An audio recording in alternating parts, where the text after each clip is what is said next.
Welcome to రాజనీతి. కందుకూరు నియోజకవర్గంలో ఇండోసోల్ కంపెనీకి భూముల కేటాయింపు వ్యవహారం రచ్చగా మారింది. ఈ భూముల కేటాయింపుకు వ్యతిరేకంగా ప్రజల పార్టీలకు అతీతంగా ఆందోళన చేస్తూ ఉన్నారు. నెల్లూరు, ప్రకాశం జిల్లాల్లో ప్రస్తుతం ఇదొక చర్చనీయాంశమైంది. సోలార్ ప్రాజెక్టులకు సంబంధించిన పీవీ మాడ్యూల్ తయారీ ప్లాంట్ ఏర్పాటు చేయడం కోసం ఇండోసోల్ కంపెనీకి ప్రభుత్వం 8,300 ఎకరాలు కేటాయించింది. జాతీయ రహదారికి, రైల్వే లైన్కి సమీపంలో సముద్ర తీరానికి ఆనుకుని ఉన్న కరేడు గ్రామంలో ఈ 8,300 ఎకరాలు ఇచ్చారు. తొలి విడతగా 5,000 ఎకరాలు భూసేకరణకు నోటిఫికేషన్ జారీ చేశారు. ఈ చర్య మీద ఆ ప్రాంతానికి చెందిన రైతులు తీవ్ర ఆగ్రహం వ్యక్తం చేస్తున్నారు. జాతీయ రహదారిని దిగ్బంధించారు. కొన్ని గంటల పాటు కోల్కతా చెన్నై హైవేని దిగ్బంధించారు. దీంతో అధికారులు దిగొచ్చారు. కందుకూరు సబ్ కలెక్టర్ వెళ్ళి ఆందోళనకారులతో మాట్లాడి భూసేకరణ ప్రక్రియను తాత్కాలికంగా నిలిపివేస్తున్నట్టు ప్రకటించారు.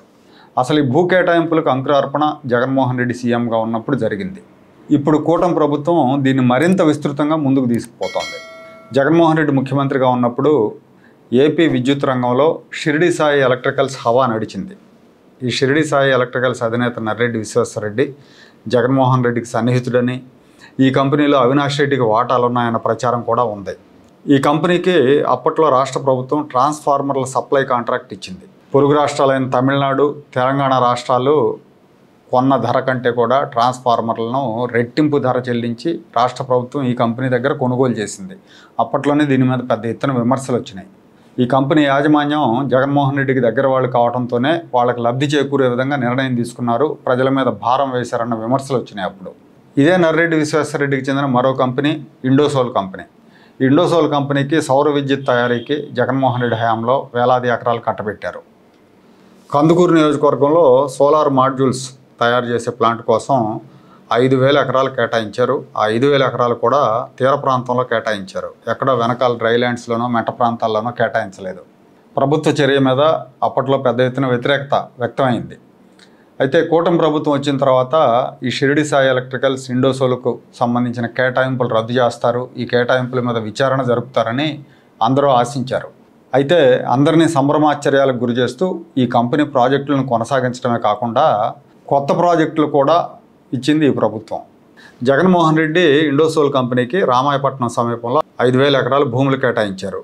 అయితే అవి పోర్టుకు దగ్గరగా ఉండటం మూలంగా ఆ భూముల్ని బీపీసీఎల్ రిఫైనరీ కోసం అని రాష్ట్ర ప్రభుత్వం వెనక్కి తీసుకుని దానికి బదులుగా ఈ ఇండోసోల్ కంపెనీకి దగ్గరలో ఉన్న కరేడు గ్రామంలో ఇంకో 3,300 ఎకరాలు అదనంగా కలిపి 8,300 ఎకరాలు కేటాయించింది.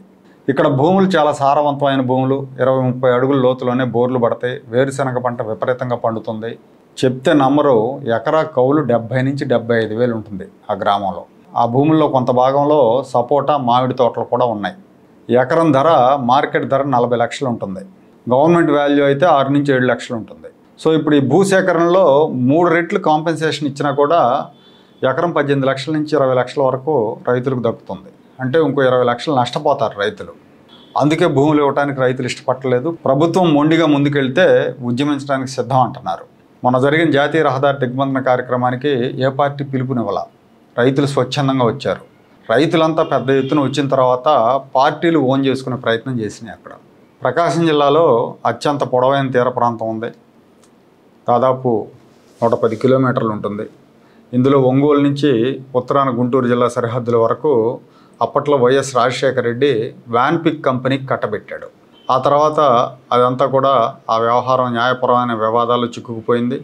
ఇప్పుడు ఆ భూములు అలాగే పడి ఉన్నాయి. ఆ భూములు ఎప్పటికైనా మావే అని ఆ కంపెనీ ప్రతినిధులు, ఆ కంపెనీ యాజమాన్యం చెప్తున్నారు. టూరిజానికి మంచి అవకాశం ఉన్న భూముల్ని ఇండోసోల్ కంపెనీకి కట్టుపెట్టారు. దశాబ్దాల క్రితమే కరేడులో ఐటీసీ వాళ్ళు గెస్ట్ హౌస్ నిర్మించారు. ప్రకాశం జిల్లాకి ఉన్నతాధికారులు వచ్చినా, ప్రముఖులు వచ్చినా కానీ ఆ కరేడు గెస్ట్ హౌస్లో బస చేసేవాళ్ళు, అక్కడ బస ఏర్పాట్లు చేసేవాళ్ళు. కరేడు తీరం చాలా బాగుంటుంది, భూములు విలువైనవి, అదేవిధంగా ఆ టూరిజంకి బాగా అనుకూలమైన ప్రదేశం అది. ఇంత విలువైన భూములను ఒక ప్రైవేట్ కంపెనీకి కట్టబెట్టాల్సిన అవసరం లేదు. ఒకవేళ వాళ్ళకి భూములు కావాలనుకుంటే అప్లాండ్ ఏరియాలో ఇవ్వచ్చు. ప్రకాశం జిల్లాలోనే చాలా తక్కువ ధరకి భూములు దొరుకుతాయి. లేదు కందుకూరు నియోజకవర్గంలో ఇవ్వాలనుకున్న లింగసముద్రం మండలంలో ఎక్కడో వెనకాల ఉంటుంది, అది ఆ లింగసముద్రం మండలంలో తక్కువ ధరకు భూములు దొరుకుతాయి, ప్రభుత్వ భూములు కూడా ఉన్నాయి, అక్కడ ఇవ్వచ్చు. లేదు అంటే అక్కడి నుంచి ఇంకొక 50-60 కిలోమీటర్లు వెళ్తే కనిగిరి నియోజకవర్గంలో నిమ్స్ ఏర్పాటు చేసింది కేంద్ర ప్రభుత్వం, national institute of manufacturing zone. ఆ నిమ్స్ కోసం దాదాపు 12 నుంచి 15,000 ఎకరాలు సేకరించి పెట్టున్నారు. ఆ భూములన్నీ అలా పడి ఉన్నాయి.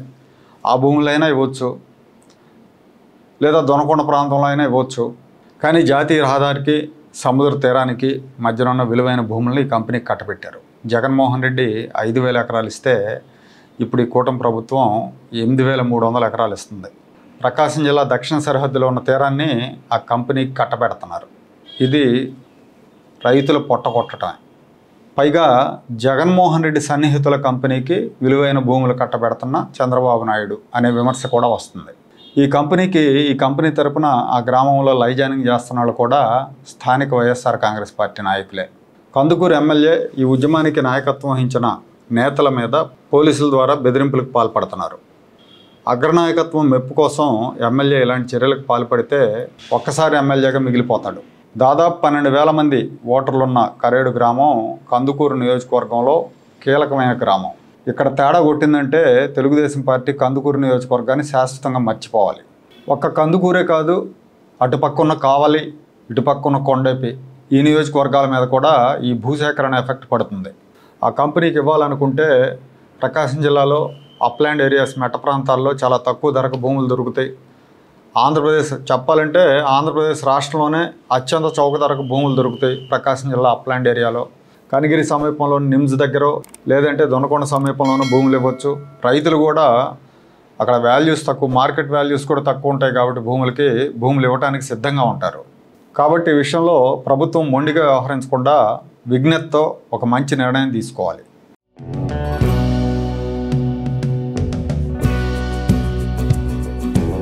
Like, share and subscribe to Rajaniti channel.